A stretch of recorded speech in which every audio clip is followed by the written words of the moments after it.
The clock ticks slowly in the 911 dispatch center. Outside, the city sleeps, but in here, sleep is a luxury. The room glows with computer screens, each a window into someone's crisis. The air is thick with stale coffee and tension. Dispatchers know the next call could be anything, a minor issue or a life-changing emergency. They wait, listening for the ring that starts it all. Tonight is July 8th, 2025, a warm summer night, but inside it feels cold. Faces are serious, focused. They've heard it all, or so they think. Some calls stick with you, following you home, whispering in quiet moments. These are the calls with no answers, the ones that leave a chill in the air. Dispatchers must be calm in chaos, guiding people through their worst moments. They are the unseen helpers, but they're human too. Sometimes all that's left is a mystery, a story with no ending. These stories are told in hushed tones late at night, when the calls slow down. They remind us that some things can't be explained. The phones are quiet for now, but the silence is heavy, filled with echoes of past calls. Every dispatcher has a call they can't forget, a call that defied logic. Tonight, we'll listen to some of those calls, the ones that came from the shadows, leaving only questions. These are the calls that remind us the most terrifying thing is the unknown, and the unknown is always just one phone call away.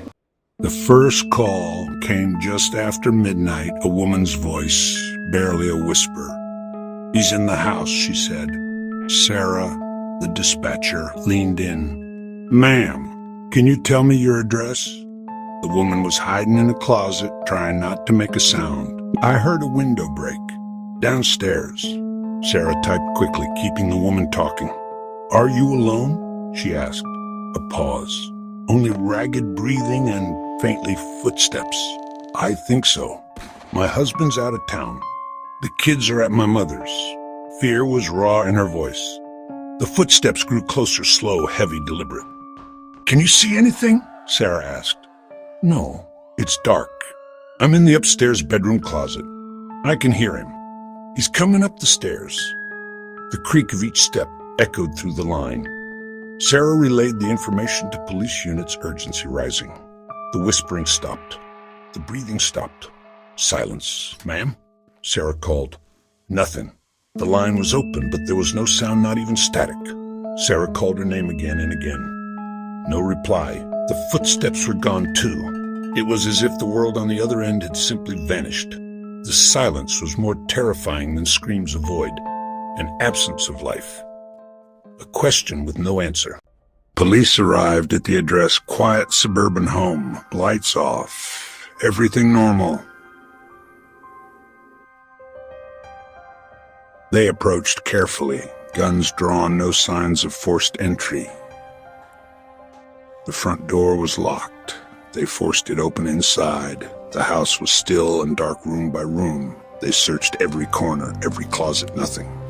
The house was empty, no broken windows, no sign of struggle. Upstairs, stairs. The closet was just as the woman described, clothes, shoes. Undisturbed, no woman, no evidence anyone had been there. They searched again, checked the yard, spoke to neighbors. No one saw or heard anything. The woman who called was gone. Her car was in the garage, purse on the counter. It was as if she'd evaporated. The 911 call was the last anyone heard from her. Analysts replayed the recording, searching for clues in the silence. But there was nothing, just a whisper, a footstep, and then nothing is story without an end. A ghost on the line. Some calls come from the wild, dark places. This one was a man, panicked, connection breaking up. "Help me. It's in the trees. It's watching me." The dispatcher tried to calm him. "Where are you? What do you see?" He was running, twigs snapping, deep in a forest at night. "I was camping. Now I'm lost. Something's following me. It's tall, thin, moves between the trees. I can see its eyes. They glow." The dispatcher tried to trace the call, but the signal was weak. bouncing off towers. All she knew, he was somewhere in the vast national forest. The man kept running, gasping for air. It's getting closer. I can feel it. The dispatcher urged him to find a clearing, a landmark, anything. But he was too scared, just running from something unseen. Then, a scream. Pure terror. The dispatcher ripped off her headset. After the scream, a sharp crack. Then silence. The line went dead. The dispatcher sat, hands shaking, haunted by the man's last moments. Or was it an ending at all? A search party combed the national forest. Rangers, volunteers, dogs, helicopters. They found the man's car at a trailhead, his tent set up, wallet and keys inside up, wallet and keys inside. It looked like he'd gone for a short walk, a walk from which he never returned. The search lasted days. The forest was thick, unforgiving. No sign of the man, no footprints, no torn clothing, no struggle. It was as if the forest had swallowed him whole. The only evidence, the 911 call. The man's fear, the sound of him running, the chilling scream. Real. But what was he running from? What were the glowing eyes? Locals had old legends, but those were just stories, weren't they? Police listed him as missing, another name lost in the wilderness. The search was called off. The man was never found. His family left with no answers, only a recording of his final moments. The forest kept its secrets. The dispatcher never forgot, always wondering what was out there in the deep, dark woods. Some calls are frightening because of where they come from. This one began with a small, scared voice. "Hello, can you help me? I'm lost." The dispatcher, Mark, softened his voice. "What's your name, Ethan?" the boy said, crying softly. "Where are you, Ethan?" Mark asked. "I don't know, it's dark. And I'm cold." Mark's screen showed the call's location, hundreds of miles off the coast, in the middle of the Pacific Ocean. No islands, no boats, just open water. Mark thought it was a glitch, but the location stayed the same. "Ethan, what do you see?" Mark asked. "Water. Lots of water. The sky is full of stars." The boy's voice was clear, as if he was in the next room. "Are you on a boat?" Mark asked. "No. I'm just here." The boy started to cry. "I want my mommy." Mark kept him talking, asking about his parents, saying about his parents, his home, his school. But Ethan was confused. He couldn't remember his last name or address. All he knew was that he was lost, scared, and alone in a place where no one should be. The call lasted nearly 20 minutes. The location never changed. A blinking dot in the vast, empty ocean. Mark alerted the Coast Guard. A child calling from the middle of the ocean. The Coast Guard checked radar and satellite imagery. Nothing, just endless water. But the call was official. They sent a plane to the coordinates. Mark stayed on the line with Ethan, trying to keep him calm. "I can hear an airplane," Ethan said, hope in his voice. "Wave your arms," Mark urged. But the pilot saw nothing. No boats, no life rafts, just black waves. The plane circled again and again. Still nothing. Mark relayed the news. "They can't see me?" Ethan asked him. Ethan asked.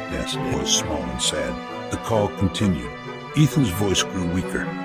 "I'm so tired and so cold." Mark pleaded with him to stay awake, but the boy's responses faded. The connection filled with static, a hissing sound like waves. "Ethan, can you hear me?" No answer. The static grew louder, then the call ended. The blinking dot vanished. The Coast Guard searched for hours, found nothing. No wreckage, no oil slick, no sign of life.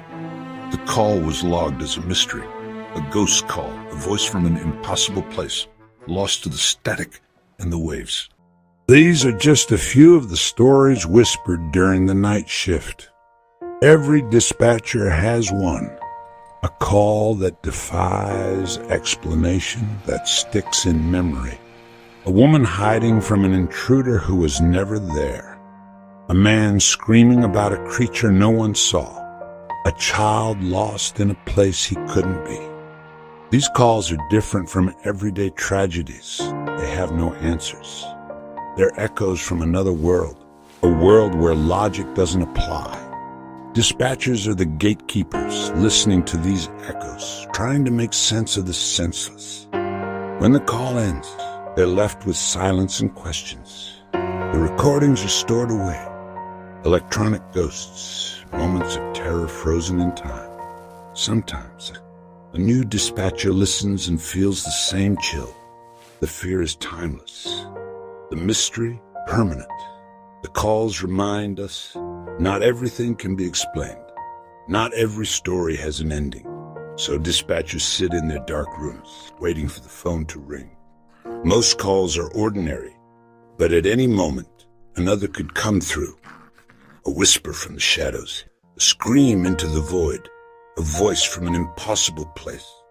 They have to be ready to listen, to help, and to be haunted by the calls that have no answers. What do we do with stories like these? Stories with no resolution. We want explanations. We want to know what happened to the woman, the man, the boy. We search for answers, create theories, try to fit the unexplainable into our understanding. But sometimes they just don't fit. That's what makes these calls so disturbing. Not just the fear, but the lack of explanation. They force us to confront the unknown. The dispatchers who take these calls are forever changed. They've heard things most of us never will, witnessed moments of inexplicable terror. These calls linger, becoming part of their history, a reminder of the thin veil between our world and something else.